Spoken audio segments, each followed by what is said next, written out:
Hello and friends, welcome to channel Saloni Verma study point. मैं सलोनी वर्मा आप सभी का स्वागत करती हूँ सलोनी वर्मा स्टडी पॉइंट पे।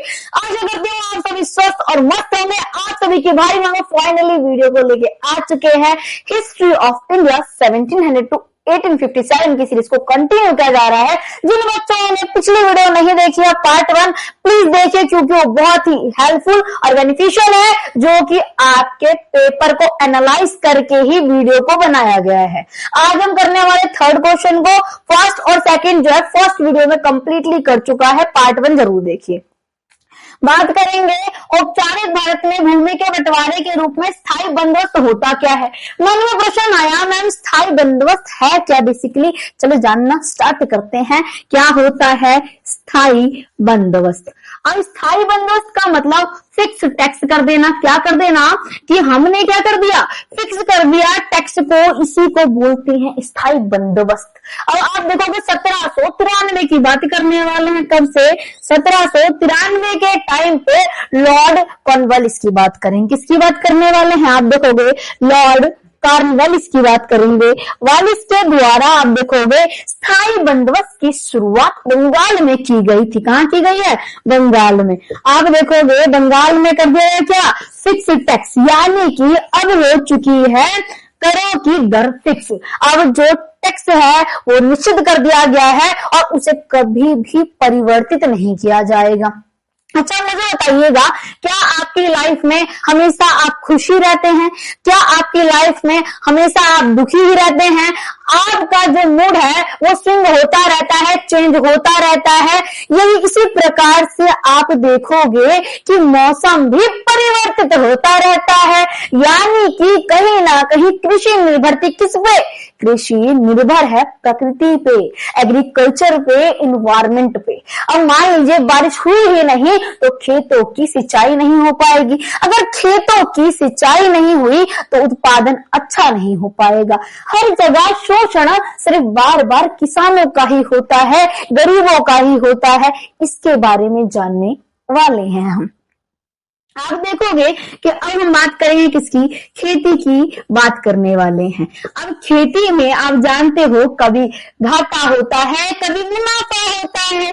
इसी प्रकार से आप देखोगे कि खेती के अंदर क्या होता है कि बोल दिया गया जो भी उत्पादन होगा, यानी कि मान लीजिए कि जितना भी बेनिफिट मिला होगा, तो मान लीजिए कि अंग्रेज हैं, अंग्रेज कर रहे हैं भारत पर, कौन कर रहे हैं? अंग्रेज कर रहे हैं भारत पर स्वामित्व। एक चीज और बताना चाहूंगी आपको मैं कि 1757 से आप देखोगे 1947 तक लगभग हम बोल सकते हैं लगभग 200 वर्षों तक, कितने वर्षों तक?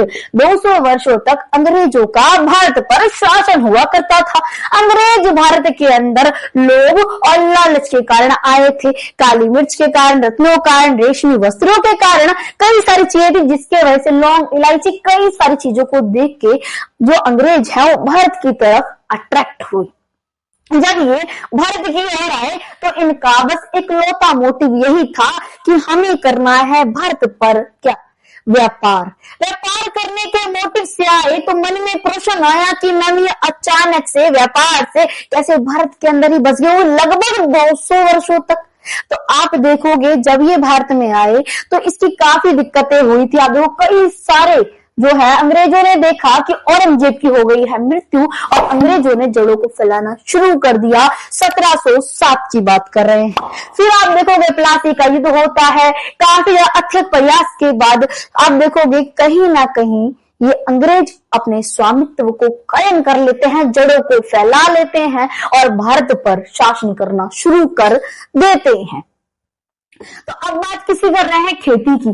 खेती में उत्पादन की, और उत्पादन में अंग्रेजों की, और अंग्रेज स्वयं तो जाएंगे ही नहीं टैक्स लेने के लिए, जरा सोचिए।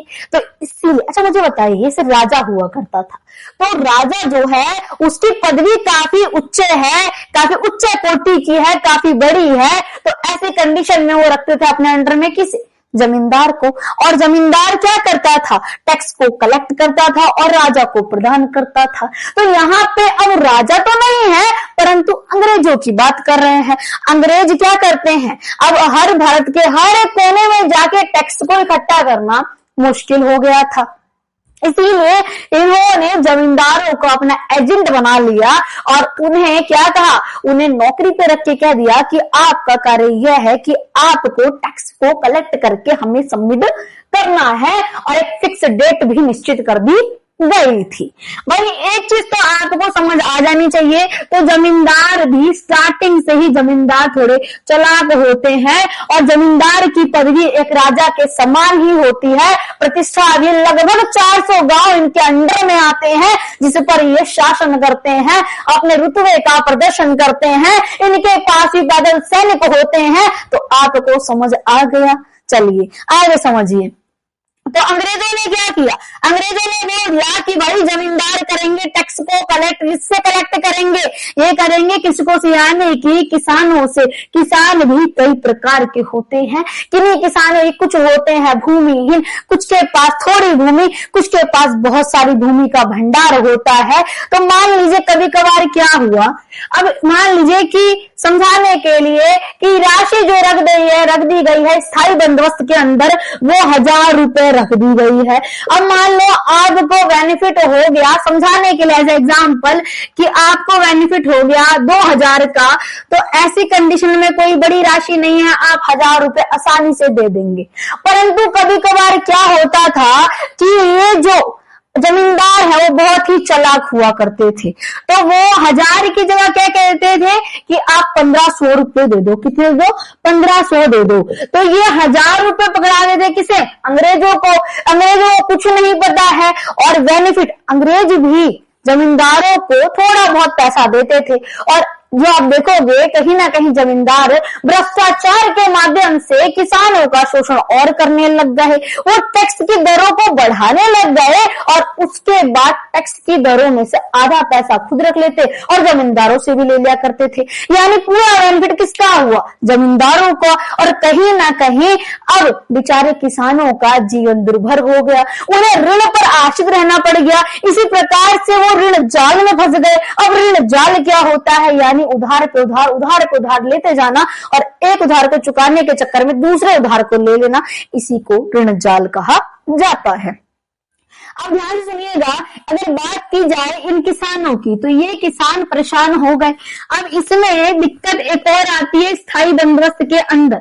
स्थायी बंदोबस्त में एक दिक्कत आती है कि पहले तो सब कुछ बढ़िया चल रहा था, कभी कभार मैंने आपको बताया है कि मौसम जो है, अभी कुछ देर पहले स्थायी बंदोबस्त में क्या था कि अगर उत्पादन में बढ़ोतरी हुई तो भी दीजिए 1000 रुपए, अगर उत्पादन में बढ़ोतरी नहीं हुई, घाटा हुआ, लॉस हुआ, तो ऐसी कंडीशन में भी 1000 रुपए देने हैं, उसमें कोई कटौती नहीं होने वाली है। अब किसान बेचारे जो है वो अपने जीवन को सही तरीके से जीवन निर्वाह भी करने में बहुत ही असक्षम हो जाते हैं। तो अब स्थायी बंदोबस्त में एक स्कीम आप देखोगे, ये जमींदार हुआ करते थे।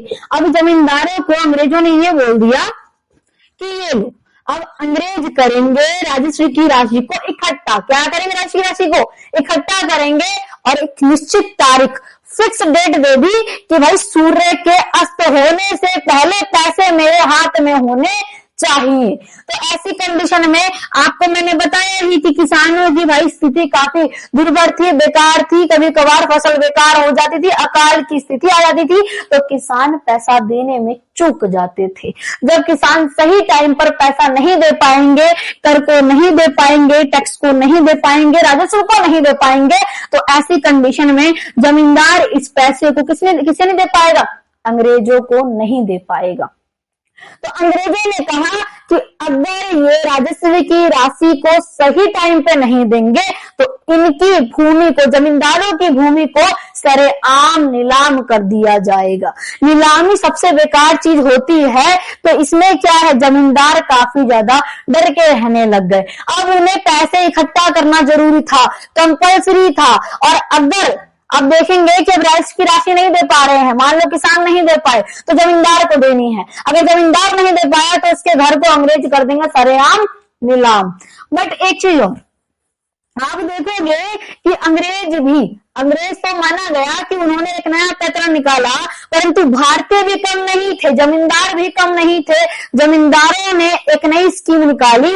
उन्हें पता था कि जो अंग्रेज हैं महिलाओं के नाम पर अर्जित जो भूमि है उसे नहीं बेचेंगे, तो इसीलिए ज्यादातर जमींदारों ने अपनी संपत्ति को अपनी पत्नी के नाम पर कर दिया। दूसरा क्या आप देखोगे कि 95%, आप देखोगे कि 1790 की बात करने वाले हैं इस दशक में 95% जितनी बिक्रियां हुई वो फर्जी बिक्रियां होती थी। मैंने प्रश्न आया मैम फर्जी बिक्री क्या होती है? मान लीजिए कि जो जमींदार है, अब जमींदार ने क्या किया, जमींदार ने अब बोली जो लगती है बोली के अंदर अपने ही एजेंटों को बिठा दिया, अपने ही लोगों को बिठा दिया और उन्होंने ऊंची ऊंची बोली लगा दी और ऊंची बोली लगाने के बाद पैसा देने से इनकार कर दिया। इसी को फर्जी बिक्री कहते हैं। क्या कहते हैं? फर्जी बिक्री। कौन सी बिक्री कहते हैं इसे? आप देखोगे कि इसे बोला जाता है फर्जी बिक्री कहा जाता है। इसके बाद एक चीज और आप देखोगे कि जमींदार, अब कहीं ना कहीं किसान जो है जमींदारों को अपना स्वामी मानते थे, अपना अन्नदाता मानते थे, भले ही उनका व्यवहार उनके साथ किसी प्रकार का क्यों ना हो, वो अपना अन्नदाता मान के उनकी रक्षा करना चाहते थे, उनकी संपत्ति को नीलाम नहीं होने देना चाहते थे। आप देखोगे इसके बाद अगर मान लीजिए कोई असली व्यक्ति, बोली वाला व्यक्ति इसके अंदर जा रहा है जमींदार की संपत्ति को खरीदने के लिए, तो किसान लठमारों के माध्यम से उन्हें लठ मार के वहां से भगा दिया करते थे, जो कि असली बोली लगाने के लिए आने वाले होते थे। इसके बाद आप क्या देखोगे कि एक और तरीका था जमींदारों का कि मान लीजिए किसी जमींदार ने जो है गलती से इस संपत्ति को खरीद भी लिया, परंतु वो लोग उस पे कहीं ना कहीं काम नहीं करते थे, उसकी बातों को नहीं मानते, जिसकी वजह से उस जमींदार को संपत्ति को छोड़ के जाना पड़ता था। और बार बार फर्जी बिक्री के कारण अंग्रेज परेशान हो जाते थे। इसीलिए अंग्रेजों ने क्या किया कि वो जमींदारों को उनकी संपत्ति बहुत ही कम दाम में बेच दिया करते थे, जिससे कि जमींदारों की जमींदारी नीलाम होने से बच जाती थी। आपको समझ आ गया? तो इसी को बोला जाता है स्थायी बंदोबस्त। और इसमें क्या होता है, सूर्य अस्त होने से पहले ही राजस्व की राशि को चुकाना होता है। चलिए नेक्स्ट क्वेश्चन को समझना शुरू करते हैं। समकालीन भारतीय समाज के विकास से सामाजिक धार्मिक सुधार आंदोलन की महत्वपूर्ण भूमिका की बात करने वाले हैं। जो प्रेजेंट टाइम में हम सांस ले रहे हैं, जो समानता देखने के लिए हमें नजर आ रही है, पहले के टाइम में ये समानता कहीं पर भी नहीं थी। ऐसे कि हम स्कूल के अंदर एक साथ बैठ सकते हैं, क्लास के अंदर साथ बैठ सकते हैं। आप देखोगे कहीं ना कहीं हम एक साथ, हमसे अगर आप किसी भी एग्जाम की तैयारी करो तो आप एक साथ पेपर दे सकते हो। यही तो समानता है। आप देखोगे जाति व्यवस्था और अस्पृश्यता की बात करने वाले हैं। प्राचीन समय में अस्पृश्यता बहुत ज्यादा ही आप देखोगे फैली हुई थी। पहले के टाइम में कि जो अब हो सकते हैं जो निम्न जाति होती है, जो अछूत जाति होती है, उनका छुआ हुआ पानी भी नहीं पिया जाता था, उन्हें देखना भी पाप माना जाता था। तो आप देखोगे कि किस प्रकार से इसे खत्म करने के लिए कितने सारे आप देखो जो समाज सुधारकों के द्वारा कई सारे कदम उठाए गए थे। इसे सुधारकों ने दमनकारी जाति व्यवस्था और अस्पृश्यता के खिलाफ लड़ाई लड़ी, यानी जो सुधारक है उनके द्वारा आप देखोगे कि काफी संघर्ष के बाद हमें समानता प्राप्त हुई है। इसके बाद आप देखोगे ज्योतिराव फूले, आप देखोगे जिनके द्वारा सत्यशोधक समाज जो कि निचली जाति के उत्थान के लिए काम किया गया, ज्योतिराव फूले के द्वारा ही निम्न जाति के लोगों को ज्यादा बढ़ावा दिया गया था, प्रमोट किया गया था, ताकि ये लोग भी आगे बढ़ सके, ताकि इन्हें निम्न समझा जाए, इनके बच्चे भी देश का नाम रोशन कर सके, इनके साथ गलत व्यवहार न किया जाए। इसके बाद आप क्या देखोगे कि सत्यशोधक समाज एक सामाजिक सुधार संगठन है जिसकी स्थापना ज्योतिराव फूले के द्वारा 1873 में की गई थी। इसी प्रकार से आप देखोगे डॉक्टर भीमराव अंबेडकर देखने के लिए मिलेंगे, जिनके द्वारा आप देखोगे कि निम्न जाति के लोगों को ज्यादा बढ़ावा दिया गया था, क्योंकि समाज में सबसे ज्यादा शोषण भी उन्हीं तबकों का हुआ था। आप देखो जैसे SC, ST, OBC और महिला और आदिवासी, इन लोगों को ज्यादा प्रमोट किया जाता है, इनके लिए आरक्षण की सुविधा दी जाती है, क्योंकि इनको जो स्टार्टिंग से प्राचीन समय से ही दबाया गया इनके अधिकारों को, इसीलिए इन्हें ज्यादा विशेष अधिकार दिए जाते हैं, ताकि समाज में ये भी जो है पुरुषों के बराबर टक्कर दे सके और हमारे देश को और ज्यादा विकसित करने में मदद करें। डॉक्टर भीमराव अम्बेडकर ने दलित अधिकारों के लिए आंदोलन का नेतृत्व किया और भारतीय संविधान का प्रारूप तैयार किया, जो कि आप देखोगे जिनके द्वारा अस्पृश्यता को समाप्त करने के लिए कदम उठाया गया था। चलिए आगे समझना शुरू करते हैं। इनके द्वारा लैंगिक समानता की बात की गई थी और समाज में विभिन्न प्रकार की कुरीतियां थी, उनके बारे में भी एक बार जान लेते हैं। आप देखोगे अब हम ऐसी बात करने वाले हैं कि पहले जो महिलाएं होती थी, महिलाओं का कार्य कहाँ तक सीमित था। महिलाओं को बस इतना समझा गया था कि महिलाओं का जो कार्य है वो पहले तो सबसे जरूरी उन्हें चूल्हा चौका देखना है कि घर का काम कैसे करते हैं और किस प्रकार से शादी हो जाएगी तो दूसरे परिवार को संभालना है। परंतु महिलाओं के कार्य के लिए, महिलाओं की आवाज के लिए, महिलाओं के हितों के लिए ज्योतिराव फूले के द्वारा, और आप देखोगे कि बेसिकली जो है राजा राम मोहन के द्वारा कई सारी आवाजें उठाई गई, जिन्होंने बोला कि महिलाओं को सीमित मत रखो। ये फर्क नहीं पड़ता कि वो कहीं ना कहीं उस कार्य कर पाए या ना कर पाए, परंतु उन्हें आरक्षण दो, उन्हें उनके अधिकार से वंचित मत करो, एक बार उन्हें मौका दो ताकि वो भी अपने हितों को कायम कर सके, वो भी अपनी छवि को प्रस्तुत कर सके। तो महिलाओं का कार्य ये रखा जाता कि महिलाओं को जो है घर का काम सीखना है, परिवार की देखभाल करनी है, बच्चों का पालन पोषण करना है, खाना बनाना है, इसके अलावा कुछ नहीं था।